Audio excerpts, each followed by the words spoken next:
Assalamu alaikum wa rahmatullah. Hemos estado hablando del concepto del ego y la educación islámica es esencialmente un proceso que nos equipa y nos dispone para tomar este camino hacia Allah subhanahu wa ta'ala, para emprender este viaje, que es un viaje de transformación del ego humano.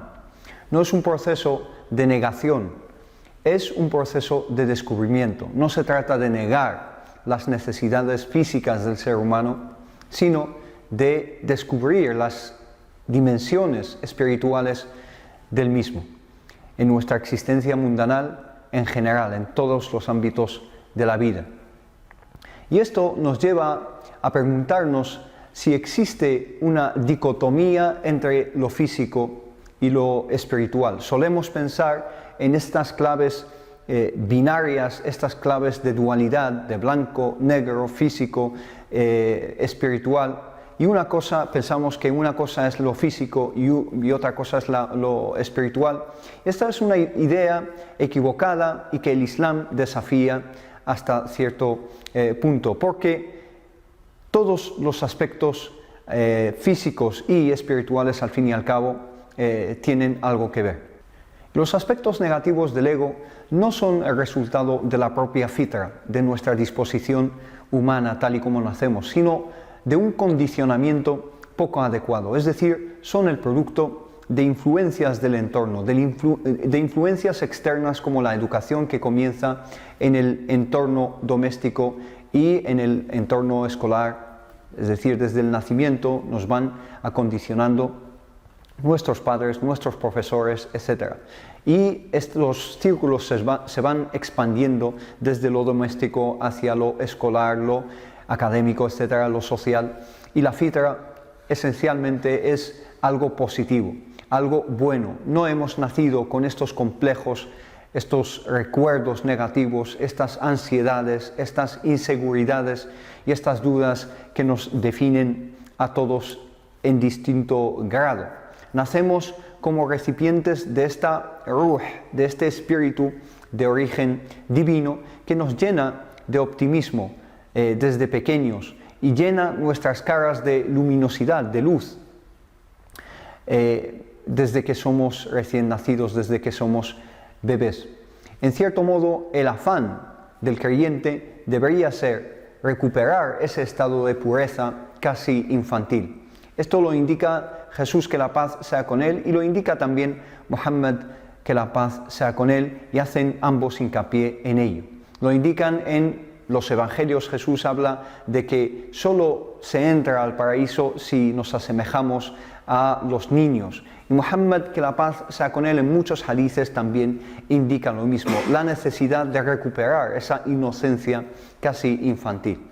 La cara del profeta y la cara del santo o persona saliha, santificada, que ha llegado a un estado de santidad, irradia luz también a pesar de las experiencias vividas y la sabiduría derivada de las mismas. Y aquí no hablamos del concepto católico de santidad, por supuesto, sino que es una visión islámica que contrasta evidentemente con el credo cristiano, que afirma que el bebé, mientras no sea bautizado, es proclive a un castigo eterno. Esto fue el credo cristiano católico, sobre todo hasta hace menos de un siglo, y afirmaba que si un bebé fallece antes de ser bautizado, esta condena va a caer, es decir, el bebé va a ser condenado y castigado si muere o fallece. ¿Y por qué? ¿Por qué se pensaba así? Porque era culpable del pecado original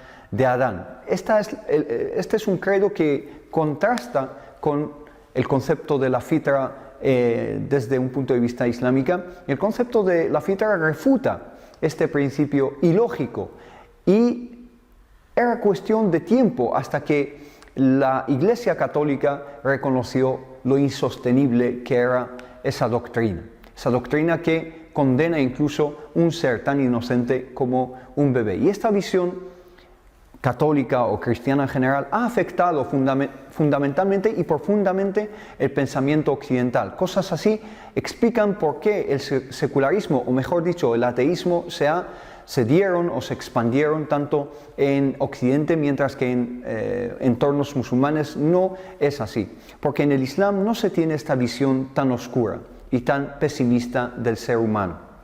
Como musulmán, incluso en quienes no comparten mi religión, debo ver esa naturaleza bella, la fitra, esa naturaleza reluciente, esta dimensión espiritual del alma. La veo en mis correligionarios musulmanes y en el ser humano en general. De ahí que el rostro de un bebé sea relacionado con lo angelical, con lo celestial, con lo espiritual. Al menos lo es para una persona que mantiene la fitra impoluta por estas ideas desviadas. Umar ibn al-Khattab, que Allah esté complacido con él, el segundo califa del Islam, uno de los compañeros más cercanos al profeta Muhammad, que la paz sea con él, pedía a los niños que hicieran oraciones por él, que rezaran por él, que hicieran dua por Umar ibn al-Khattab. Se lo pedía a los niños. ¿Por qué? Y él, que es el califa y es el compañero más cercano, o uno de los más cercanos al profeta Muhammad, que la paz sea con él, lo lógico sería que rezara él por ellos. Pero no, él consideraba que el niño, al ser tan joven, tenía un carácter impoluto y conservaba su inocencia, su fitra, incluso podríamos decir su memoria de lo divino, y seguía siendo intacta esa memoria. Es decir, las aguas de su fitra seguían siendo inturbables o sin haberse turbado hasta ese momento. Por lo tanto, Umar ibn al-Khattab consideraba que los rezos de esos niños por él tenían más probabilidad de ser respondidas que las de una persona adulta. En definitiva, nuestra misión en esta vida como seres humanos no es pretender que nuestros instintos y necesidades físicas no existen o deben ser suprimidas en un estado de monacato, es decir, convertirnos en monjes aislados del mundo y pretendamos vivir en silencio y constante adoración. La adoración, desde un punto de vista islámico, es más bien abierta, se abre y se redefine desde una perspectiva islámica como cualquier acto que me acerque a ese estado inicial de fitra. El contacto con la naturaleza es también una adoración. La contemplación en la creación de Allah subhanahu wa ta'ala es adoración. La vida familiar, doméstica, con mis hijos, con mi mujer, etc., es adoración. El trabajo es adoración, es decir, un concepto mucho más abierto de la adoración en general. Y cualquier gesto que, por así decirlo, desempolve y purifique ese estado en un acto, es un acto de adoración y me acerca a la fitra inicial.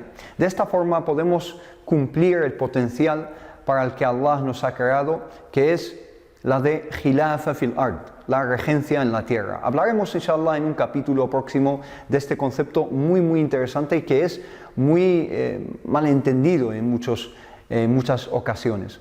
Esta regencia es imposible en el caso de un bebé, porque un bebé lo es en potencia, es Khalifatullah fil Ard, este Khalifa es en potencia, porque carece de capacidad para controlarse a sí mismo y controlar su entorno.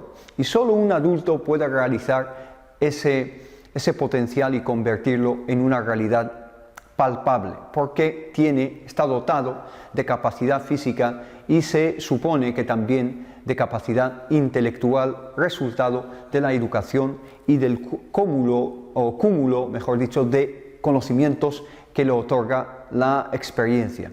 De ahí que el estado de fitra de un bebé y aquel de un profeta son categóricamente distintos. El primero es un candidato a la khilafa y el segundo es una realización de la misma en el ámbito práctico. Y aquí no hay que confundirse y pensar que estamos hablando de la khilafa o el califato en su sentido político, sino que estamos hablando de ella en un sentido coránico adámico, ya que el Corán se abre con la historia de Adam alayhi salam y anuncia la creación, Allah subhanahu wa ta'ala anuncia la creación del ser humano y describe a Adam como khalifa, un sucesor o un regente en la tierra. Hablaremos en otro capítulo de este concepto de Khilafa, inshallah, y hasta entonces que la paz y las bendiciones de Allah sean con todos. Assalamu alaikum wa rahmatullahi wa barakatuh.